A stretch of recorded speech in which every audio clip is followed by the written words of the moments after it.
aywa Marcel tey lan nga taamu. tey benn chiffre la indaale donc juróom benn fukk ak juróom-ñett on va parler aujourd'hui d'espérance de vie ndax bu ñu sukkandikoo ci li nga xamante ne moom mooy organisation mondiale de la santé daal di def benn étude yu daal di koy publier ñeenti fan ci weeru août bi passé donc espérance de vie en bonne santé au Sénégal dafa daal di yegg rek ba 68 ans donc loolu ay données yi nga xamante ni étude bi ñu ngi ko yemale woon ca atum 2019 donc Sénégal di situé wu 4 ans au-dessus de la moyenne mondiale bi nga xamante ni dañu ko estimé à 64 ans te bu ñu sukkandikoo ci OMS donc espérance de vie en bonne santé en Afrique dafay daal di yokk de 9 ans donc juróom-ñeenti at diggante 2000 ak 2019 passant de 47 à 56 ans donc ñu gis ne le continent moom mooy li ci fi gën a progressé ci wàllu boobu dans le monde donc ces 20 dernières années ci wàllu espérance de vie en bonne santé autrement dit donc espérance de vie en bonne santé mooy temps bi nga xamante ni nit yi dañ koy dund te duñu am jàngoro mu di benn indicateur quand même qui est différent de l'espérance de vie globale donc cependant ñu gis ne progrès yi ils sont loin d'être uniformes selon les régions du continent ñu gis ne Afrique du Nord moom mu ngi rapproché wu de la moyenne mondiale avec 63 ans tandis que les trois sous-régions mu doon Afrique centrale australe ak Afrique de l'Ouest ñoom fu mu nekk nii dañu daal di wax ne rek qu'elle reste à la traîne ces trois sous-régions là ndax respectivement Afrique centrale mu ngi ci 54 ans Afrique australe 55 ans et donc Afrique de l'Ouest 56 ans soxna Fati. aywa ñu def taxaw seetlu ci espérance de vie au Sénégal. espérance de vie au Sénégal qui ne cesse d'être en progrès d'évoluer positivement en fonction des années ndaxte en 6 décennies depuis les indépendances dafay daal di jàll de 38,22 à 39,23 donc jamono 1960 ba 1970. On rappelle que c'est une moyenne donc chiffres yi loolu waral ñu doon des chiffres relatifs des valeurs relatives 39,81 à 48,94 ans donc entre 71 et 80 49,94 à 57,20 ans diggante 81 à 90 57,43 à 57,79 ans de 1991 à 2000 et puis de 2001 à 2010 mu jàll à 58,18 dem ba 64,28 ans et puis 64,90 à 68,21 ans donc jamono 2011 ba 2020 ñu gis na ne Sénégal dafay daal di enregistrer son plus grand bond en termes d'espérance de vie lors des décennies 71-80 donc près de 10 ans bu yokk et donc de 1981 à 1990 ñu daal di yokk près de 9 ans donc au-dessus ñu gis ne la décennie 91-2000 moom mooy la période bi nga xamante ne espérance de vie dafay daal di sérieusement stagner ci réewu Sénégal avec moins d'1 an gagné donc 57,43 à 57,79 ans donc diggante 1991 ba 2000 et puis au Sénégal comme souvent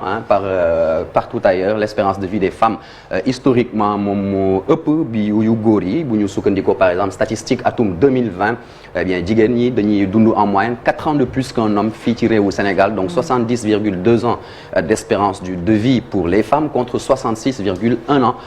pour les hommes soxna Fati. J'ai envie de poser cette question est-ce que le Sénégal fait partie du top 12 africain c'est l'occasion d'évoquer le top 12 africain. Justement le top 12 africain oui Sénégal mu ngi ci moom nga xamante ne quand même maa ngi ko doon wax sànq ay progrès notables daal di def ci wàllu boobu donc ce n'est pas quasiment pas surprenant ñu retrouver Sénégal justement dans ce top 12 des pays africains ak ñi nga xamante ne ñoom ñoo ëpp espérance de vie selon donc benn classement bi nga xamante ne Banque mondiale moom moo koy daal di établir on voit que les pays du Maghreb ñoom ñoo jël raw gàddu gi Algérie Maroc Tunisie ñoom ñëpp ñu ngi toll ci 76 ans en termes d'espérance de vie Seychelles Île Maurice 74 ans Libye ak Cap-Vert ku ci nekk 73 ans Égypte 72 ans Botswana Sao Tomé et Principe 70 ans Rwanda topp ci et enfin donc le Sénégal avec 68 ans Rwanda donc 69 ans un an de plus et puis ñu gis constaté ne que le Cap-Vert bi nga xamante ne moom mu ngi toll ci espérance de vie de 73 ans c'est le seul pays de la CEDEAO bi devancé justement le Sénégal dans ce classement et pourtant c'est le moment de le dire les défaillances de l'hôpital public jamono ji nga xamante ne mu ngi souffrir mu ngi def daal les gros titres de la presse dans le pays te bu ñu sukkandikoo ci Gilles Yaby fondateur du West African Think Tank au micro de RFI mu doon déclarer que le Sénégal a fait des progrès plus importants ci wàllu santé maternelle ak néonatale qu'ailleurs dans la sous-région ñuy fàttali que justement donc la santé des 0-5 ans day influencer lu bëri ci lu jëm ci wàllu espérance de vie gannaaw donc facteurs sociaux yi nga xamante ne c'est quand même difficile à mesurer tels l'hygiène de vie l'activité physique ou encore l'alimentation soxna Fati. Après le top malheureusement le flop. Oui, le flop donc bi nga xamante ne donc c'est le contraire naturellement ci biir classement des pays africains avec la plus faible espérance de vie ñu ciy fekk ay pays yi nga xamante ne plus ou moins dañ leen di xaar mais itam ay réelles surprises comme lu mel ni Nigéria ou la Côte d'Ivoire ñoom nga xamante ne seen économie elles sont réputées plus robustes que celles du Sénégal par exemple Centrafrique nekk un des 10 pays les plus pauvres au monde moom moo am la plus faible espérance de vie en Afrique donc ñoom ñoo jël cette triste première place 53 ans pour la Centrafrique topp ci 4 pays Nigéria Sierra Leone Tchad Lesotho ku ci nekk am 54 ans d'espérance de vie Côte d'Ivoire je le disais donc Somalie Soudan du Sud 57 ans Guinée-Bissau Guinée équatoriale ñoom ñu nekk ci benn moyenne d'espérance de vie de 58 ans et enfin le Mali et le Cameroun 59 ans ku ci nekk Nigéria pays pourtant réputé comme étant pétrolier pourtant pétrolier moom nga xamante ne amul une bonne espérance de vie lu ko waral mooy inégalité sociale liñ fa nemmeeku waaye tamit la fuite de cerveau massive du personnel de santé ñoom ñi nga xamante ni ils sont attirés par de meilleures conditions de travail à l'étranger beneen curiosité bi ñu gis ci top 12 en tout cas flop 12 bi mu di Afrique du Sud qui est le mastodonte économique du continent moom nga xamante ni dafa daal di gis espérance de vie di wàcc de façon affolante jusqu'à 61 ans quand même au même rang par exemple que le Burundi un des 3 pays les plus pauvres au monde ñuy fàttali rek les ravages du Covid-19 ajoutés à ceux du virus du sida ñoom un fléau dans ce pays dañ daal di reculer li nga xamante ne moom mooy espérance de vie boobu de 3 ans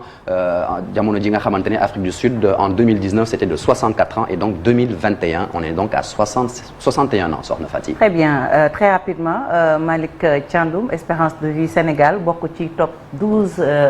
des pays africains 12 pays africains yi ñu ngi koy wax sànq avec un système de santé gis nañu coow li bëri na mais voilà ñi ngi quand même ci place bu baax. waaw place bi baax na yàlla na place bi yokk ndax mu gudd fan. moom la ñëpp di ñaan. ba ngeen di wax ay espérance de vie ak léegi fii ne dama tiit quoi sa man mii ñuy tudde doyen moom. mais nag bon heureusement jóge na fa bu yàgg. waaw comme jóge na fa ba egg ay 68 ans moom dese nañu tuuti yàlla nañu yàlla may wér gu yaram. amiin yaa rabbi. mais au moins ça veut dire que y a des efforts yu nga xam ne ñu ngi koy def rawatina ci wàllu wér gu yaram. mais lu ñu gën a remarqué aussi mooy jigéen ñi macha allah. seen espérance de vie moom moo gën a yokk xaw ma nag lu waral loolu. mën a dékku rek Mbaye. ah mën a dékku rek. ah mën a dékku rek. waaw ok waaye ñun góor ñi tamit day jàmbaar la ñu wante bari na ci ñu dem ñu nga xam ne. damay toog ji leen jigéen ñi teg boo tax ñu dem mais bon de toute façon